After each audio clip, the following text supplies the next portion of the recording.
Le paysage médiatique télévisuel redessiné en Grèce. Au terme de 66 heures d'enchères à huis clos, 4 télévisions privées ont remporté leur licence de diffusion nationale pour les 10 ans à venir. Les enchères avaient débuté mardi et se sont achevées la nuit dernière.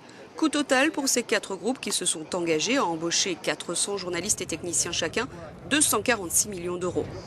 Un succès pour le gouvernement d'Alexis Tsipras, dont l'objectif affiché est de remettre de l'ordre dans le secteur audiovisuel.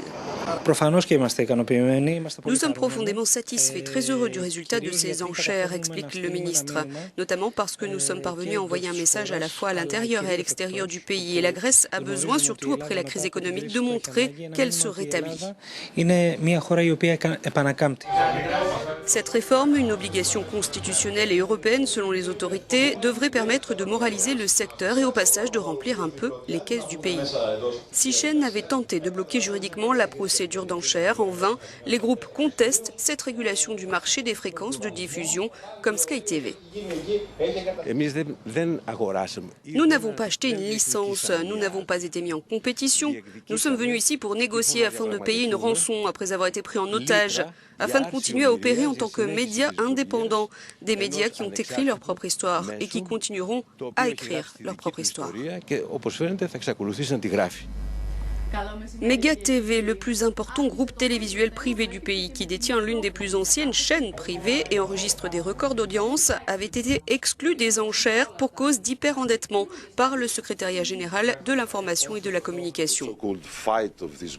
Le soi-disant combat de ce gouvernement contre les manias des médias est un alibi pour le gouvernement populiste de M. Tsipras, qui s'est montré incapable de remplir ses promesses économiques, avait déclaré le directeur de l'info de Mega. Dans le cas du groupe médiatique d'Imera, dirigé par l'homme d'affaires russo-grec Ivan Savidis, c'est d'être basé à Chypre qui les a disqualifiés. Au bout du compte, Alpha TV, Star et Epsilon devront cesser d'émettre d'ici 3 mois. Dans les 5 prochains jours, les autorités grecques devront vérifier les finances économiques des 4 groupes gagnants et d'ici 2 semaines, ces gagnants devront payer le tiers de ce qu'ils doivent au total, nous explique notre correspondant à Athènes. Dans le même temps, les tribunaux grecs devront se prononcer sur le sort des groupes exclus qui ont fait appel. Dans 90 jours, plus aucune chaîne ne pourra émettre gratuitement en Grèce. Από την Αθήνα και το Euronews, Άκης Τάτσης.